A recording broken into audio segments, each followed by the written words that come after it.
dito naman tayo sa air filter, bili natin dito is 255 sa Yamaha mismo.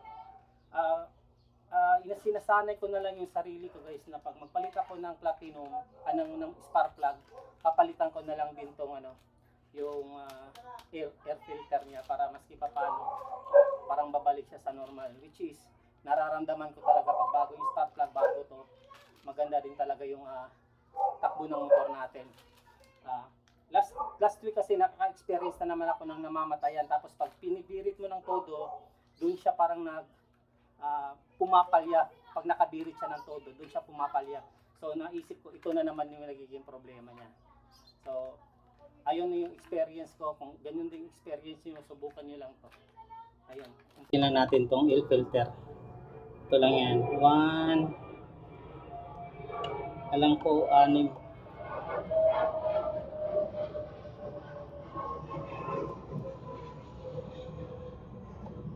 6 na screw lang to guys.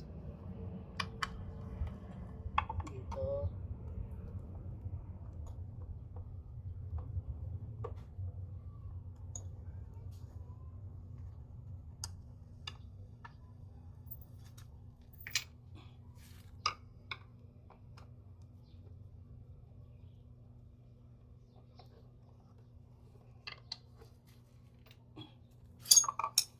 Tapos dito dalawa sa ilalim. Hindi makikita na naman. Basta nandyan yan dalawa. Ayan, kapain mo na lang.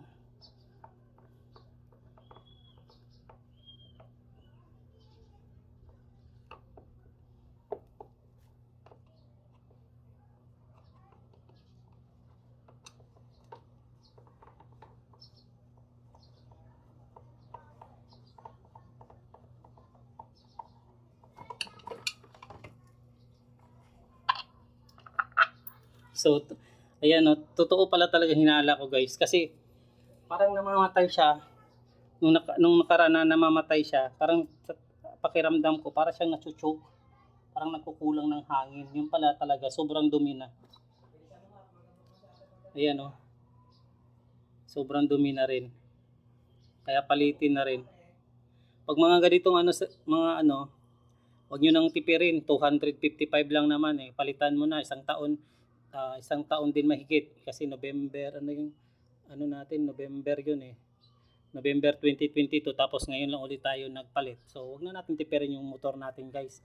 Wag yung foam guys, hindi nakakasala ng mga microdust yun. Yung microdust yun yung nagbabara ng natin dun sa may makina, tapos dun sa throttle body niya dadaan yung mga microdust, yung pinong-pinong buhangin.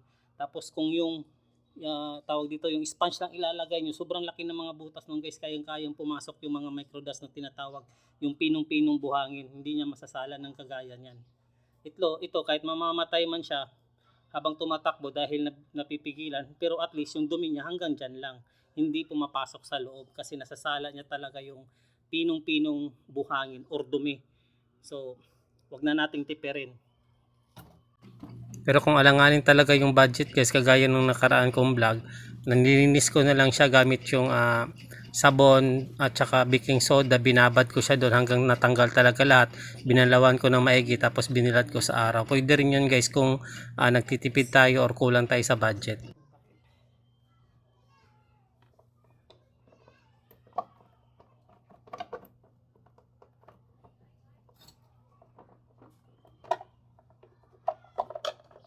Pwede rin ilagay natin dyan.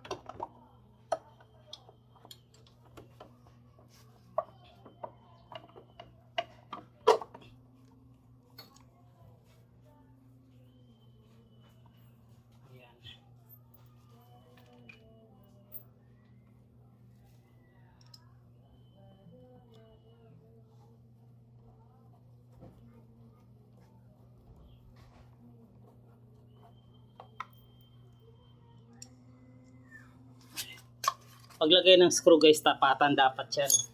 Sa taas tapos sa baba.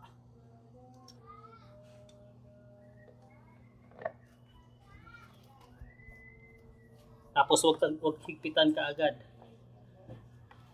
Tamang dikit lang. Ito.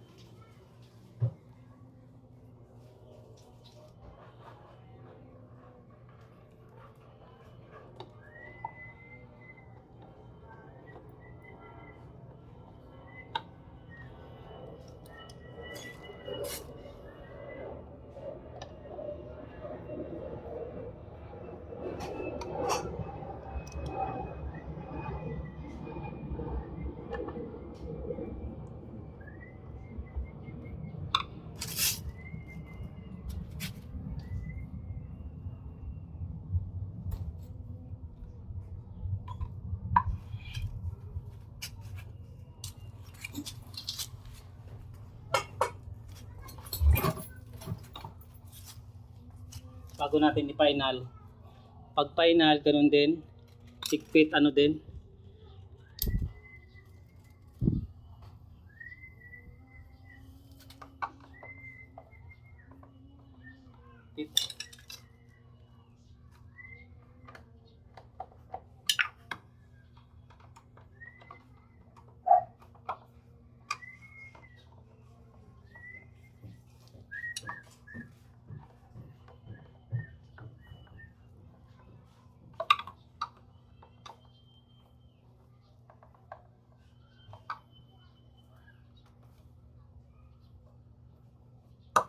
Yan, okay na. Please subscribe to my channel, Mundo Ko Vlogs. Thanks for watching.